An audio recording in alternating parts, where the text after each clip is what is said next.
என்ன செஞ்சு வச்சிருக்கீங்க தமிழக முதலமைச்சர் விஜய் அவர்களே?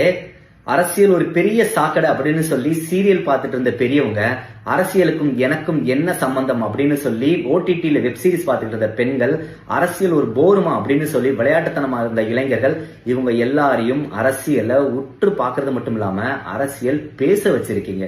இப்பெல்லாம் சோசியல் மீடியாவை திறந்தாலே தெரியுமா, 717 ஒயின் ஷாப்பை மூடிட்டாங்க, ஒயின் ஷாப்போட நேரத்தை குறைக்க போறாங்க, பெண்களோட பாதுகாப்புக்காக சிங்கப்பெண் படையை உருவாக்கி இருக்காங்க, போதைப் பொருள் தடுப்புக்காக தனிப்பிரிவு உருவாக்கி இருக்காங்க, தமிழ்நாடோட நிதிநிலை வெள்ளை அறிக்கை சமர்ப்பிக்க போறாங்க அப்படின்னு சொல்லி அரசியல் பார்க்கறது மட்டும் இல்லாம ஒவ்வொரு குடிமகனும் அரசியலை பேச ஆரம்பிச்சுட்டாங்க.